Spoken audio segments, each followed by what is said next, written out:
It's kind of funny because Sean joined in the middle of buy or sell, so buy or sell is like cut up in two after. Yeah. Yeah, mine says do Blue Jays or Royals over take Yankees. That's the first one. Yeah, Yeah. yeah. That's what I can see it.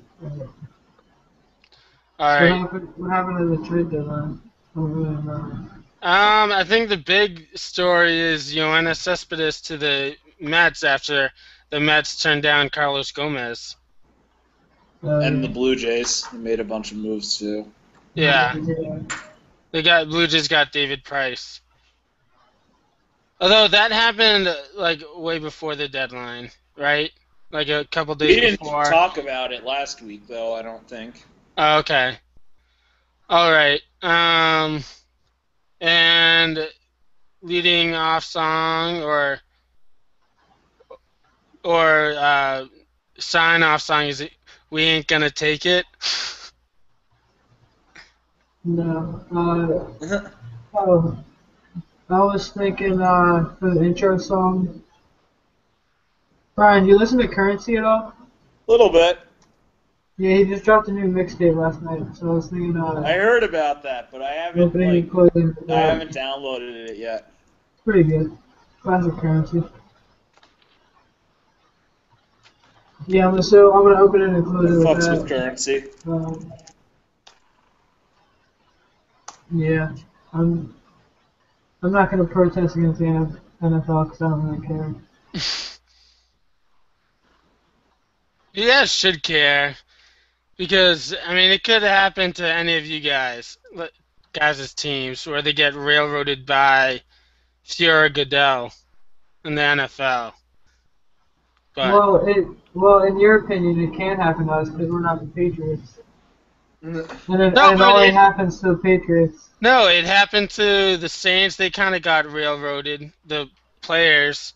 They kind of deserve that, though. No, but at the if you like look more closely at that, then like there's a reason why Paul Tagliabue um like reversed like all those player suspensions who appealed. There's a reason for that, and that's because Roger Goodell was not going about it the way that he should have, and he's just handing out arbitrary suspensions for no apparent reason. And if you actually look closely into it, the Saints were that season. The Saints had the least amount of injuries um, caused when they were on defense than any other team in the NFL that season. Well, So The Saints also did have a very soft defense, and they still do have a right, very soft defense. exactly, And and they and I think also, and I think that the whole like bounty gate thing, like I don't think it was necessarily to get players to injure an opposing player. I think it was more as a motivation factor to have the defensive players hit harder and just play more aggressive. And that season, the Saints defense, I mean, they were still pretty soft, but I mean, they won the Super Bowl that year. So I think while Bountygate is bad and is worse than what this isn't, um, I still think Roger Goodell kind of took it a little bit out of proportion in terms of him handing out the suspensions to those players. they were kind of randomly numbered, if I remember Right. correctly. And also Sean Payton getting suspended for an entire year. That's and he's an offensive guy. He's the head coach and he's the But as offensive head coach. coach, it's your job to know what's going on, too. Yeah, You have to remember but still, I mean, I think Greg Williams getting suspended was the right move, but I mean, I think the way that he went all about it was very arbitrary, and even Bullygate was kind of arbitrary, and the way that what the Wells investigators like interviewed the Dolphins coaches and personnel. It was very accusatory, very similar to the way that he questioned the Patriots personnel and Tom Brady and whatnot. So, but all right, let's get this podcast rolling. Alright.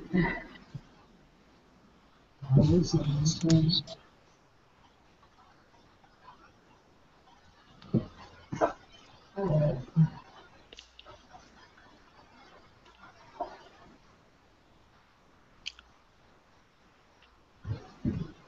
Alright, you guys ready? Yep. Let's do it. Welcome to another episode of the Sports Pulse. I'm Sean McNiff. I'm Brian Brennan. Now I'm Ethan Winter. And right now you're listening to In the Night by Currency the Hot Spitter. He just dropped a new mixtape last night, yesterday, today maybe. Sometime recently, I mean. Pretty good, it's classic Currency. You should give it a listen.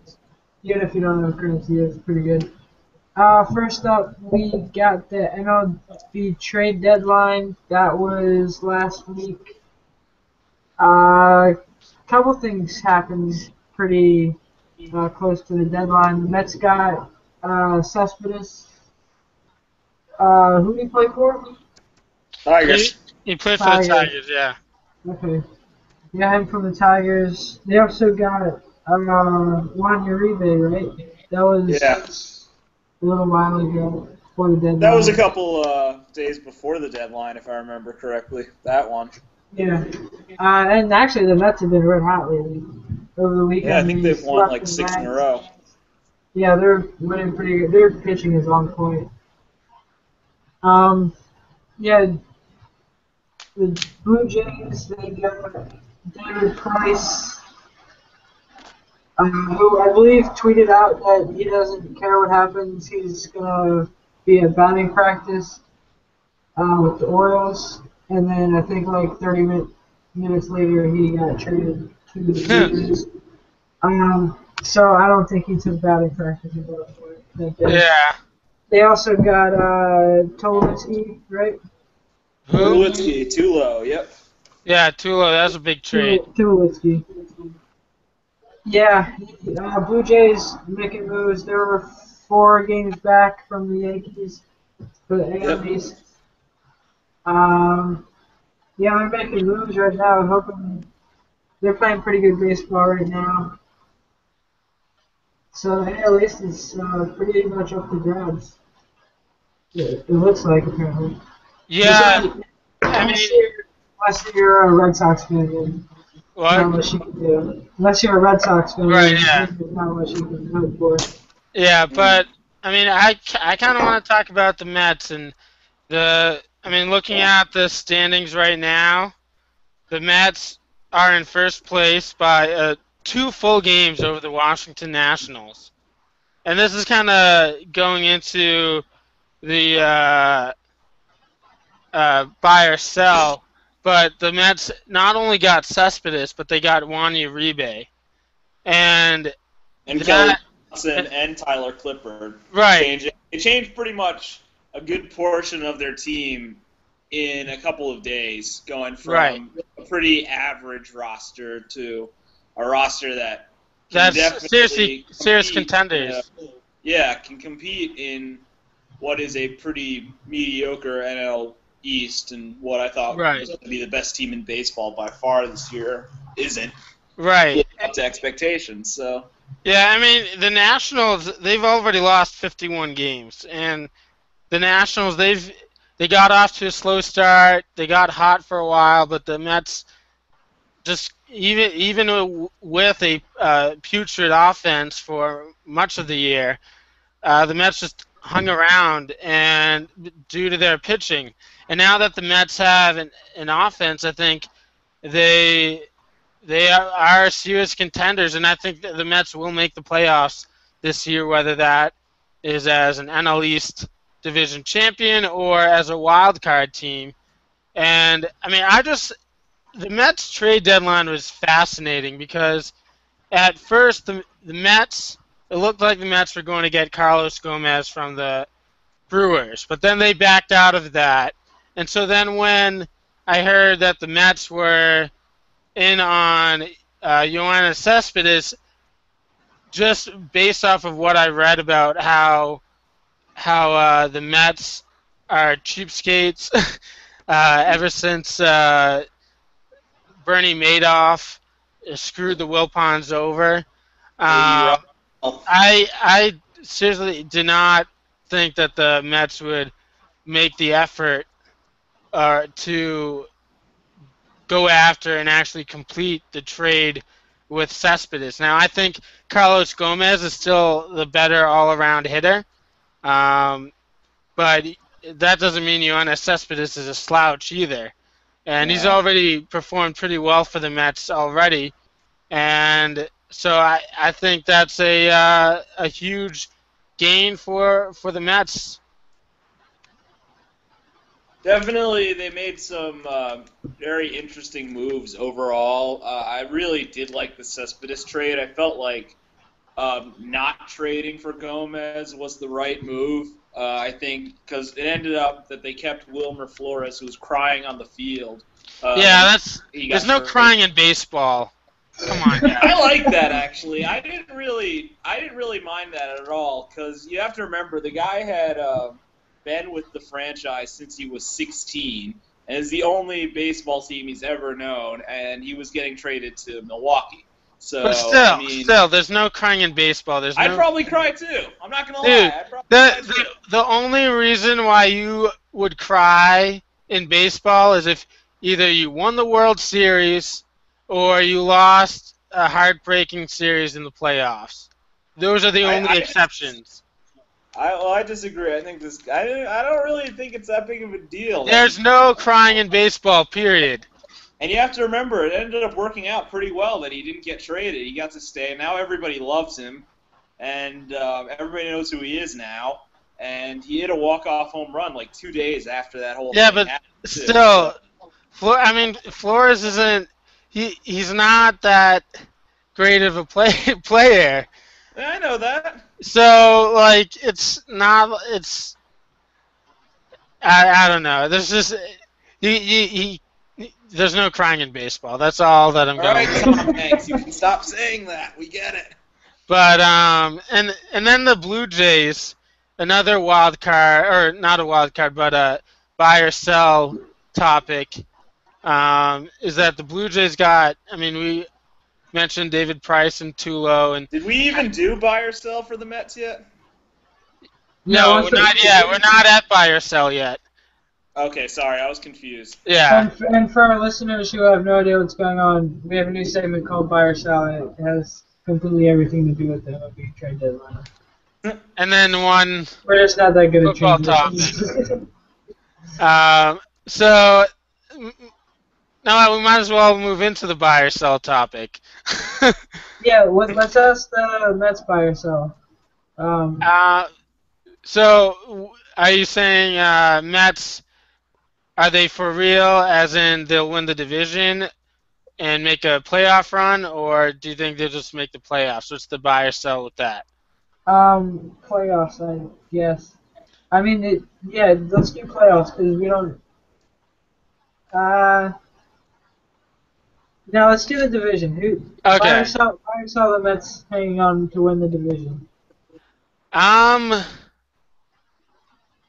I'm going to go with buy because the Mets have better pitching, slightly better pitching than the Nationals do. Strasburg, I mean, he's good, but he's also been a little inconsistent, and he's not having quite as good of a season as people thought he would. Scherzer has been fantastic, as good as advertised for the Nationals.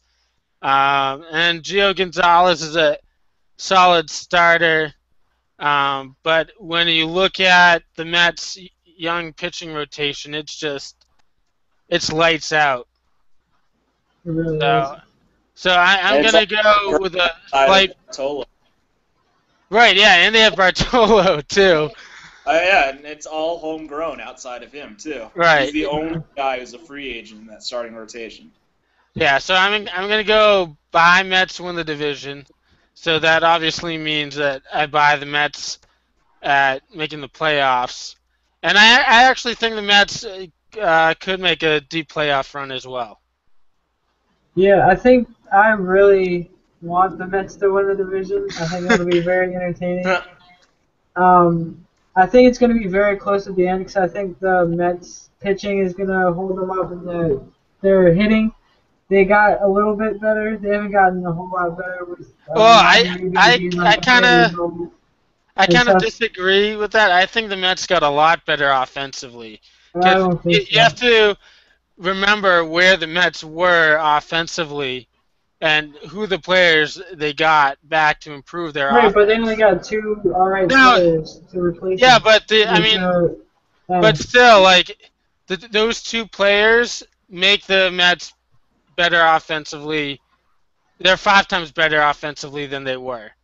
Now, I think And the you Nationals' also offense is still better, but I think the Mets' pitching is going to be the difference maker. And you also have to remember that the Mets, at some point this season, before it ends, before the season ends, are going to get David Wright back too. And you add Right, him to the offense as well, and you're looking at what's a pretty solid lineup overall. right. yeah, I mean, a solid hitting lineup and a great pitching staff will take you very far in the playoffs. Yes. So Uh, I do have the Indeed. Mets winning the division. I have the Nationals getting a wild card spot. I think the I would first agree. wild card spot. I was really looking at the teams I that would much. agree. But Now, I think go ahead. what about you, Brian? Are you buy or selling the Mets? I am buying the Mets winning the division next year, not this year. I am going to stick Okay. with my original pick this year, and I'm going to say the Nationals will still win the NL East overall.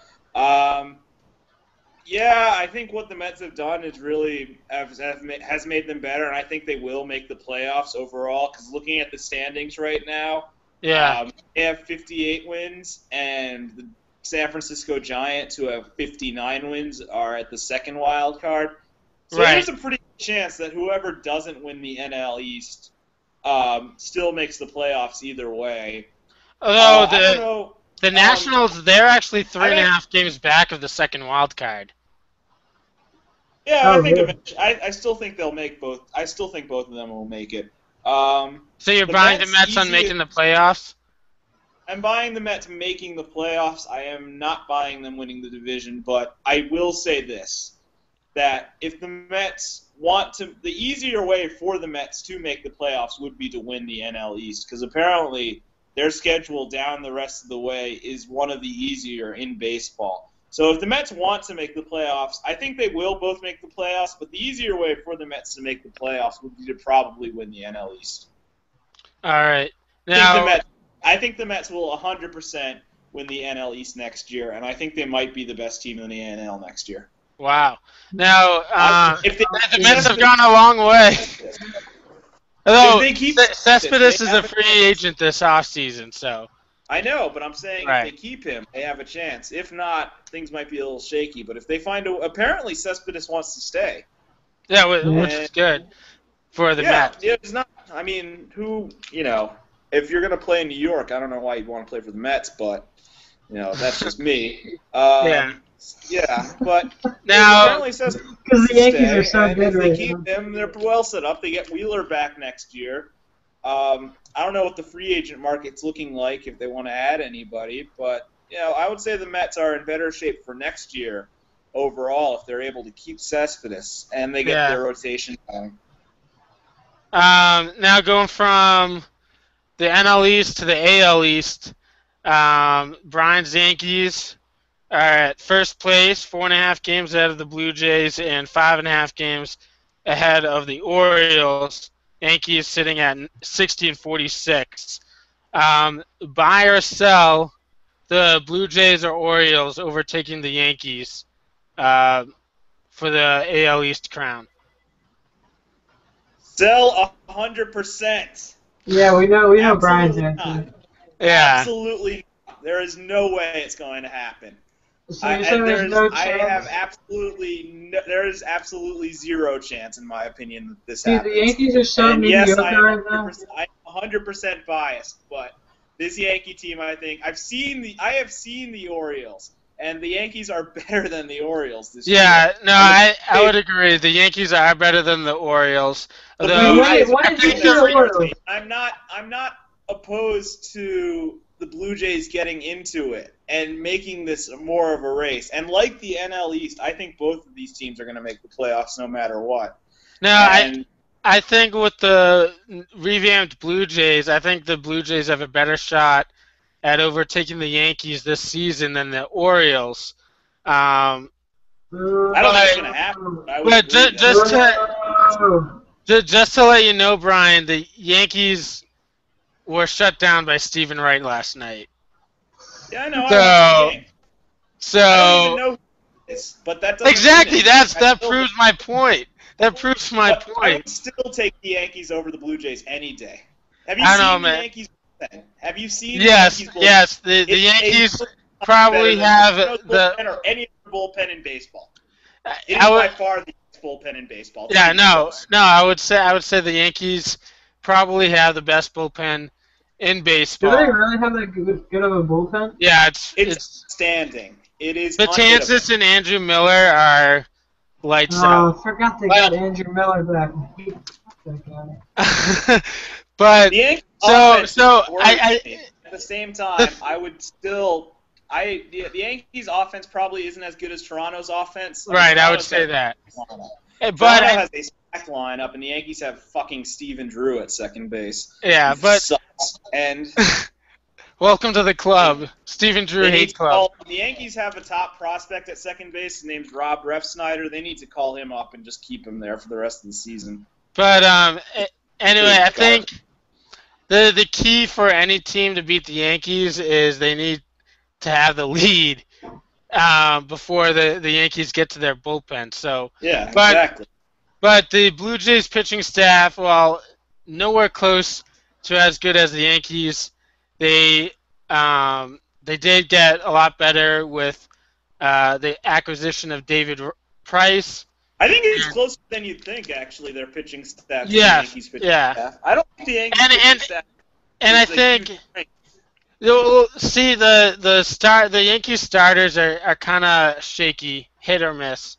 It's really the bullpen that sets the Yankees apart. And I think the addition of David Price, in turn, is going to make the Blue Jays bullpen better, because the bullpen is going to have to pitch less innings because David Price is going to be able to go deeper into games than the Blue Jays' other starters have been. And he has the ability to go the distance each and every time out. So I think it's going to be close.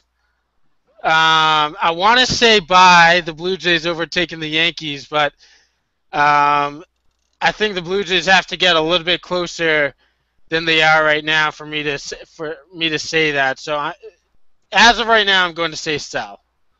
As much as it pains me.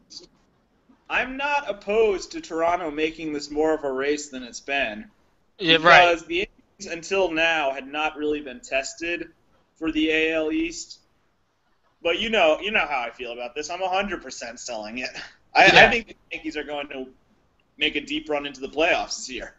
I don't know about that. I don't know about that. The Yankees' only good player is a steroided up Alex Rodriguez. How do you see that? Who should be the unanimous comeback player of the year? It shouldn't even be close. Yeah, steroids for legal. No way. He's gonna have 40 home runs and 100 RBIs. Yes, but he's still on steroids. You don't know that. Dude, he missed an entire season, and at age 40, he's hitting 40 home runs. Teixeira, who is also going to have close to 40 home runs and 100 RBIs. I would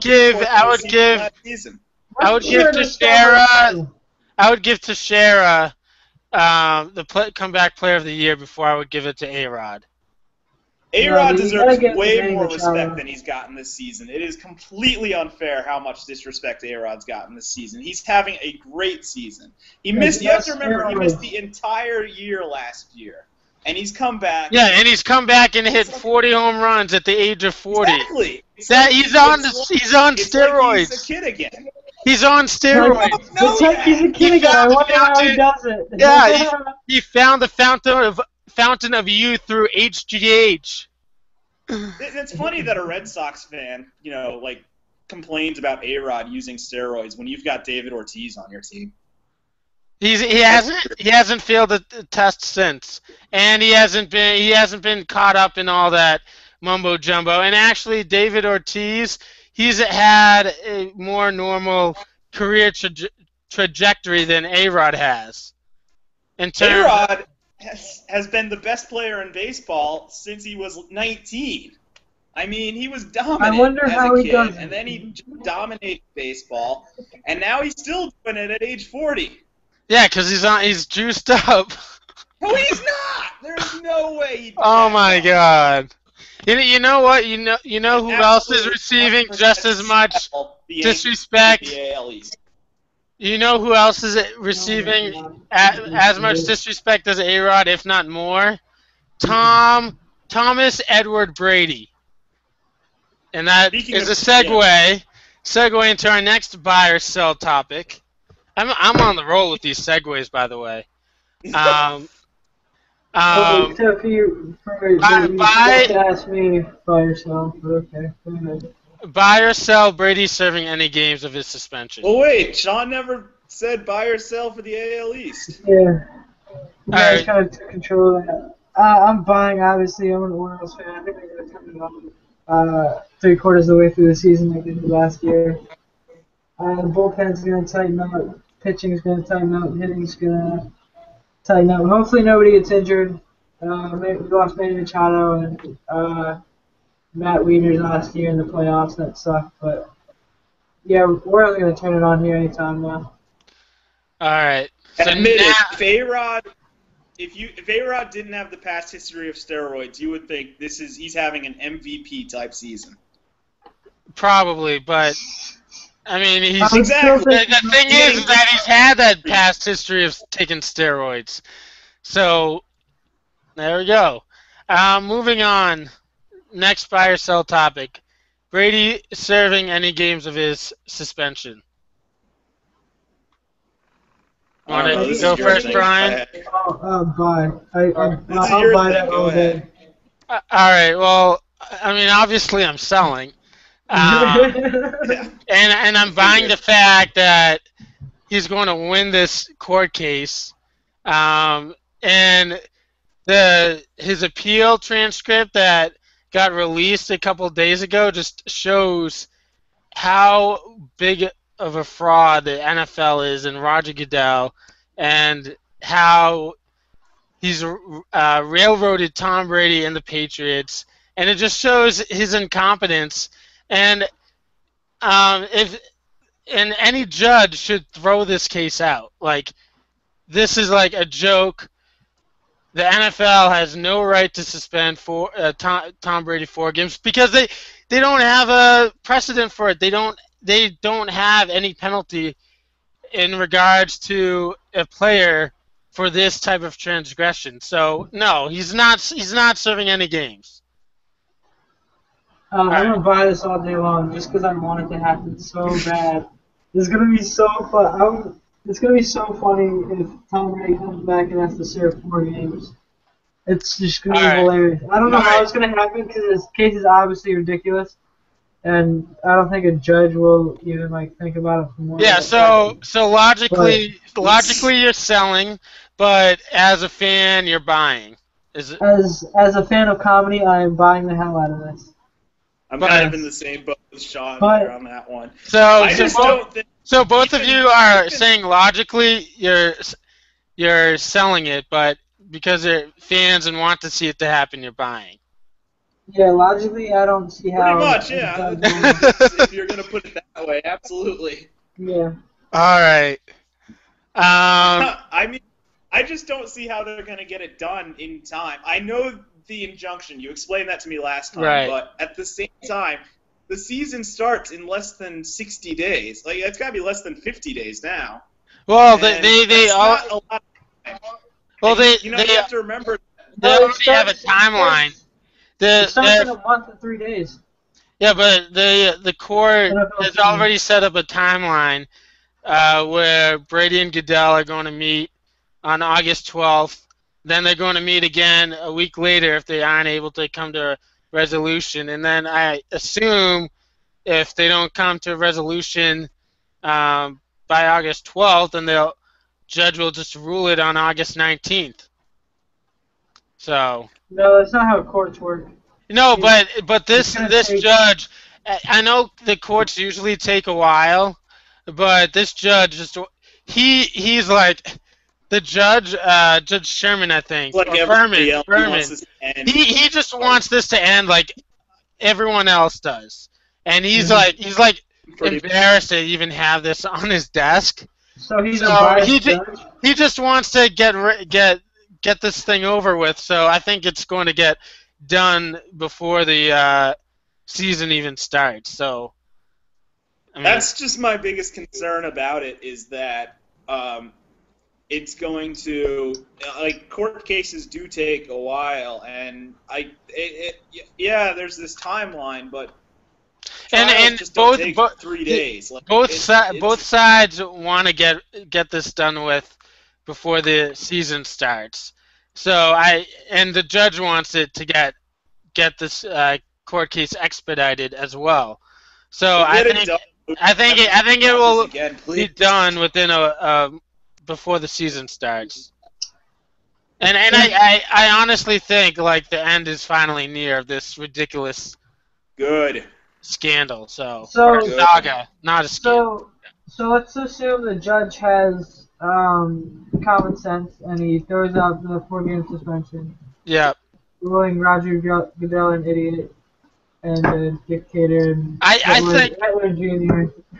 I think if the judge uses common sense and throws the suspension out like any logical human being would, then I think it's the end of Roger Goodell. I honestly don't think I wasn't I doubt against that. suspending Brady, but I was against suspending Brady for 4 games. Like I felt like 2 games would have made more sense than 4 games. But The still, fact that- like there's the no fact that- there's no the penalty appeal- for it for a player. And in the NFL rulebook, there's no penalty for this type of transgression for a player. It's only for a team. And to also, me- the players don't get the NFL equipment and game day manual where this rule in regards to PSIs is found. So if it wasn't for the officials overinflating the footballs to 16 PSI against the Jets back in last November, Brady would have no clue what the PSI range is. And he said that under oath in his appeal hearing. So I don't think that there's any way that any player should have been suspended from the get-go. At the most, it should have been fined, and the fine that's listed is like $6,800 in the NFL rulebook. So I'm just quoting the NFL rulebook. Alright, so back to my original point. Assuming Tom Brady's suspension gets thrown out, will Boston fans still boycott the first half of the first game? No, I think they'll go because of 12. Is that an actual thing? Is that an actual thing? I mean, I don't know how many signatures that has. That's actually really dumb. Yeah. Sorry, but that is dumb. Well, we talked about it a little bit last week, and Sean, you said that if you're going to boycott it, you should boycott the whole thing, not the first Yeah, half. just do the whole game. You can't give Roger Goodell money and then not show up. Like, you can't just Right. give Roger Goodell money for not doing anything. For Right. hanging out in the parking lot. That's backwards. But No, I think I think that only applied to is if Brady missed a single minute of the NFL season. So I don't think that's going to happen if Brady is reinstated like he should be. Alright. All right. Alright, Wild card. yeah, we got a couple wild cards today. Yeah, lightning round. Let's do it. So we're gonna try to do a lightning round. How much time do you guys want to do? What, like 2 minutes or something for each topic? This is fine. Yeah, sure. Would also be okay. Or 3 minutes? Let's do 3 minutes. Okay. Yeah, 3 minutes is fine. I think that'll work better. Alright, starting right now. First NFL topic, we got MLB cities banning dip/chewing tobacco. Brian, since you're on my screen right now, why don't you go ahead and give us your opinion on that? Well, I think that dip and chewing tobacco should just be banned in general from everywhere. Like, I just think that, like, I am against all tobacco use really in general, except for maybe the occasional cigar or hookah. And I personally think that dipping is one of the most dangerous forms of tobacco. And remember that Tony Gwynn died last year because of cancer and complications from chewing tobacco. And so I think this is actually a good step by Major League Baseball. And I am, against cigarettes, I'm against dip, I'm against all of that. So I think it's good for them to get rid of this. So is this banned for the fans or both the team? Everyone. Everyone? Yeah. It's I don't think they can tell players not to do it. I don't know. I feel like you can't do that. Yeah. Well, I mean, Jake Peavy and Madison Bumgarner said, who both admittedly started dipping in the 5th grade, which is like ridiculous. It's mind-boggling to me. Ridiculous. But that's 10 years old. Yes, exactly. So, I mean, Jake Peavy said that if they're going to ban it, then they're going to have to fine him like $500 million or like $50 million for him to stop, because he's not going to stop just because of this ban. And so, I mean, I think it's going to be really hard for major league players now. I know it's already banned in minor league baseball, but for those guys that have been dipping forever, it's going to be really tough for them to stop. Like, I mean, Pablo Sandoval has like the biggest wad of chew I've ever seen in his mouth, and it's just like it's kind of gross. Even though admittedly I've dipped a few times. Gross, dude. Yeah, not proud of it.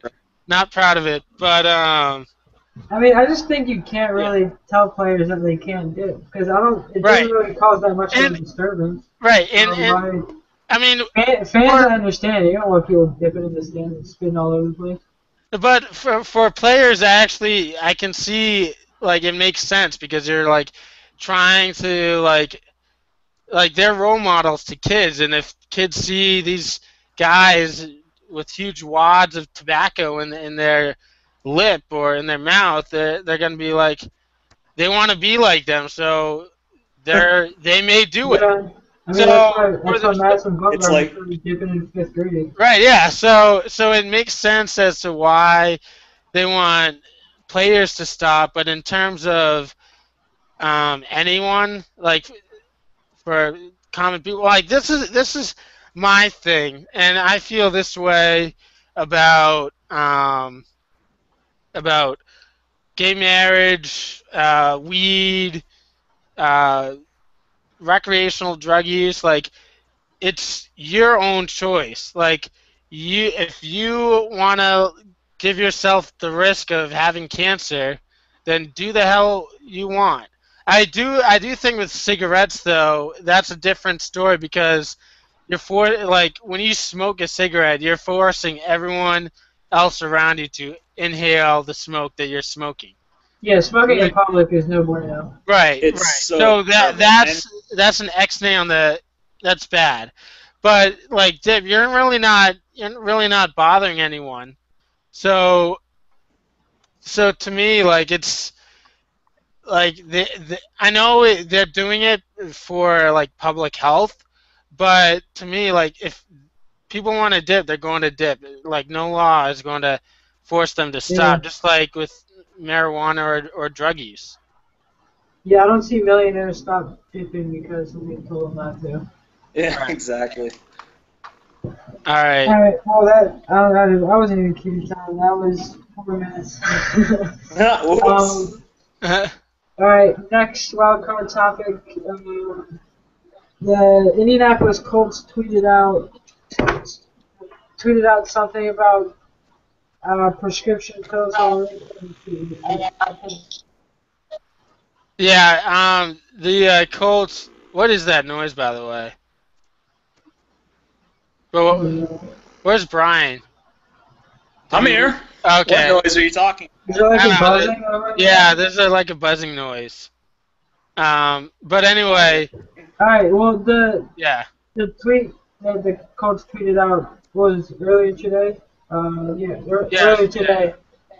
It says, bring unused or expired RX prescriptions for safe disposal to Colts camp on August 9th and receive the 2014 highlight DVD with an explanation for it. And for those of you who don't remember, like I did initially, the Colts owner, Jim Irsay, was pulled over and arrested for having all sorts of drugs and cash on him and pills. Yeah. And He was that, driving and under the other. the influence He too. was also driving under Yeah. the influence. So this is. And I don't think it was his first time either getting caught DUI. Yeah, I think it was at least the second time. But I mean, Yeah, but he had like $50,000 in cash and like a whole. right, exactly. Or whatever. Yeah, I think all that money was what made it like a big deal. Yeah. The second time. But yeah, are the Colts like tone deaf? Like, do they not think? Like everyone else in America, when they see that tweet, they're like, "Oh, I wonder what if by safe disposal you mean by Jim Irsay taking it for himself?" like, I would not be surprised if Jim Irsay actually came up with this himself. He might have. Like, Probably did. so like this is just like ridiculous. Like the Colts are morons for even allowing this to happen. And also, why the hell would you want to buy a DVD of a season in which you didn't even win the Super Bowl and got embarrassed in the AFC Championship game? Like, why would anyone want to buy that? Well, they did make it to the AFC Championship game. Yeah, but That's they got pretty good. they got They humiliated. actually did. They got humiliated. I think Colts fans are still thinking that deflated football has had a lot to do with it. Their game. So maybe that's the reason. I don't know. Maybe they want that. Maybe they want Deflategate in history on DVD. And speaking of that, some Colts fan made like a deflated football hat. It's stupid and ridiculous. To Well, troll thanks the for bringing that up. If Patriots. you're really interested in that. No, but like it had something to do with it. What we were talking about. But yeah. yeah. So Kind yeah. of. Jim So Irsay is a big idiot. He probably did. Come You know up what this with kind of all reminded kinds me of? what? It's been a bad week in the NFL for social media. Like I was thinking And just about, public relations in general. I was thinking about the Vikings Twitter account when they posted that picture of Adrian Peterson kissing his son. Oh right, Yeah. on Happy Family Day. yeah, from Vikings training camp. Yeah. Yeah, that was tone deaf also. Yeah, that was more tone deaf, I feel, than this. I mean, they're both bad, but that was also like just dumb. Yeah. So yeah. Oh, we just thought another Patrick Kane. Um, was he's being investigated for possible sexual assault. Thoughts? Well, he's only being investigated. He Um, wasn't charged or convicted of Right. anything, so he hasn't been just keep that charged in yet, mind. so I don't really know what to say about it because he hasn't really been Yeah. charged yet. Like he's He's Patrick he's a Kane party always animal. had erratic behavior. He's always been a bit of a weird guy, and He's a party yeah, animal. he's kind of like Gronk almost, except Except NHL version. Gronk never sexually assaults anyone so far, at We least. don't know if Patrick Kane sexually assaulted anyone Right. either. Still. But still, a I'm completely just different saying, field. he's Because always Croc had Lanier this gets history of investigated for it. erratic behavior. Yeah, and Patrick Kane did he beat up a cabbie right? Like after they won the cup in Oh, yeah. 2010. No, it was before that. And Oh, okay. that was what he was known for. That's what I knew him for. I didn't know a lot about Patrick Kane before that, but I knew he was the guy who beat up the cabbie. Yeah. And I remember that when Chicago won the Stanley Cup, he was wasted at the victory parade. And Well- he went up there and he said, "I promise I'm not going to touch any cabbies this summer." It's funny. Yeah. And, but Patrick Kane, I don't really know what to say about it because he hasn't been charged with anything yet. He's just being investigated. Like, who knows? Like, there are a lot of people out there who just try to get attention by claiming sexual assault. Right. Like, remember the same thing with Kobe Bryant. Like, we don't really know the whole story there, but from what I remember, and the Duke lacrosse case. Yeah, I feel like Duke lacrosse is a better example. Well, both. I feel like we didn't really get the whole story, but with both of those cases, a lot of people sometimes cry rape, but that's not necessarily the case. And I don't really know what to make of this Patrick Kane situation because I'll say it again, he has not been charged. I have no idea what he did or what he's accused of doing. It doesn't sound good, but it might be a bunch of bullshit. So who knows? Yeah, the thing is though, is that the victim, the alleged assault occurred like a week ago, and she reported it like a week after the alleged incident. So that tells me that this could be legit. Yeah. But I mean, who knows? She might have mistaken him for someone else. But again, all we know is that he's being investigated for sexual assault, and that's it. We don't know any other details, and I'm sure we'll find out more as the investigation goes along. Yeah. Yeah, I'm sure. Before we go into the walk-off, you guys want to talk about Aaron Foster real quick? About who? Arian Foster? Yeah, how weird it is that, like a week ago, he got, or he was talking to SportsCenter, ESPN, or whatever, about how he doesn't believe in God, and a week later he gets his knee messed up, and he's going to miss at least half the season. Oh, that's actually kind of... I didn't know he got his knee... I didn't know he got hurt. Yeah, he's out for I think the first week. He got or a so. knee injury a couple days ago. He got knee surgery today, I think, or he's getting knee surgery soon, and he says he's probably going to be out for at least half the season. I don't know, that smells like karma to me. Yeah. Well, I mean, not karma. From a higher but, power, perhaps. Oh, yeah, karma from a higher power. Yeah.